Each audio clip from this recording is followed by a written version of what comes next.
எண்ணங்களை வண்ணங்கள் மூலம் வெளிப்படுத்தும் அற்புத கலையே ஓவியம்.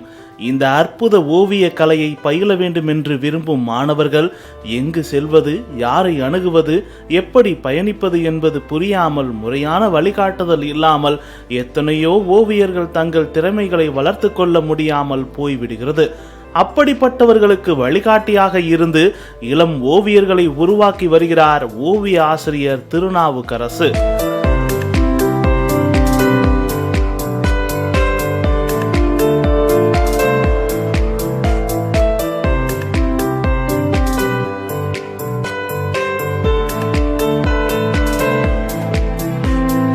மதுரையின் அரசு கலைக்கல்லூரியில் ஓவிய ஆசிரியராக பணியாற்றியவர் திருநாவுக்கரசு.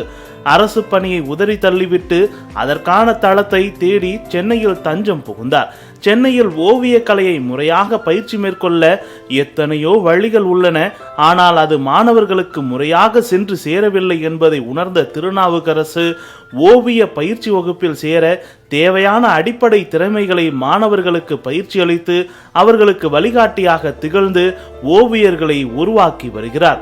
கிட்டத்தட்ட 7 இயர்ஸ் அதை நான் ஓவியத்துக்காக படிக்கிறேன். அதில் வண்ணக்கலை படிச்சுட்டு முடித்ததுமே பார்த்தீங்கன்னாக்க அப்புறம் இளம் கலைஞர்கள் அதுக்கப்புறம் வர்றவங்களுக்கு எல்லோரும் ஒரு வழிகாட்டியாக இருக்கலாமே அப்படின்னு சொல்லிட்டு அந்த வழிகாட்டுதலுக்காக என்ன பண்ணுறேன்னாக்க இதை நோக்கி வருவாங்க. கல்லூரியில் எப்படி சேர்றது, ஓவியர்கள் எப்படி ஆகுறதுன்னு வரும்பொழுது அவங்கள நான் அடைக்கலம் கொடுத்து என்னோட கூடவே தங்க வச்சு அவங்களுக்கு நுழைவுத் தேர்வுக்கான எல்லா விஷயமும் சொல்லி கொடுத்துட்டு அது மாதிரி கிட்டத்தட்ட ஒரு 250 ஓவியர்களை உருவாக்கி இருக்கிறது வரலையும். சென்னை ஓவிய கல்லூரியில் படிக்க வேண்டும் என்று ஆசைப்பட்ட இவருக்கு அதற்கான வாய்ப்பு கிடைக்காத நிலையில் காலம் தந்த பரிசாக அதே சென்னை ஓவிய கல்லூரியில் ஓவிய ஆசிரியராக பணியாற்றும் வாய்ப்பு கிடைத்தது என்று மகிழ்ச்சி பொங்க கூறுகிறார் திருநாவுக்கரசு. தஞ்சாவூர் பக்கத்தில் ஒரு 15 கிலோமீட்டரில் அரியாணிப்பட்டிங்கிற ஒரு சின்ன கிராமம், பஸ்ஸு கூட வர வசதி இல்லாத ஒரு ஊர். அதுலேருந்து வந்ததுனால நான் சென்னையில் கல்லூரியில் படிக்க முடிய அந்த வாய்ப்பு கிடைக்கல. ஆனால் இப்போ இருக்கக்கூடிய ராஜேந்திரன் முதல்வர், ஓவிய கல்லூரியின் இப்போ இருக்கிற முதல்வர் அவர்கள் என்ன பண்ணுறாங்க, நீங்கள் கிளாஸ் எடுக்க முடியுமா அப்படின்னு எனக்கு ஒரு வாய்ப்பு கொடுக்குறாங்க. அப்போது படிக்க முடியாத ஒரு கல்லூரியில் பணியில் சேரக்கூடிய அங்குள்ள மாணவர்களுக்கு சொல்லிக் கொடுக்குற ஒரு தகுதி எனக்கு கிடைச்சதும் உடனே அதை அக்செப்ட் பண்ணிக்கிறேன். போயிட்டு கிட்டத்தட்ட ஒரு 6 மாதத்துலேருந்து 1 வருஷம் கிட்ட வேலை பார்க்குறேன். அந்த இளம் தலைமுறை மாணவர்களுக்கு சொல்லிக் கொடுக்கறதுல அப்படி ஒரு சந்தோஷம் இருந்தது. கல்லூரி வளாகம் கிட்டத்தட்ட 175 ஆண்டுகள் பழமை வாய்ந்த அந்த கல்லூரி. ஓவியங்களோடு நிறுத்தாமல் அனிமேஷன், ஜாமெட்ரிக்கல் ஓவியம், வண்ணங்களை பயன்படுத்தும் முறை என பல கோணங்களில் தனது திறமையை வெளிப்படுத்திய திருநாவுக்கரசுக்கு தமிழ்நாடு அரசு சிறந்த ஓவியருக்கான விருது வழங்கி கௌரவித்தது. இதுவரை ஓவிய கலையை கற்பித்து சுமார் 250க்கும் மேற்பட்ட மாணவர்களுக்கான வேலை வாய்ப்பையும் உறுதி செய்திருக்கிறார் திருநாவுக்கரசு.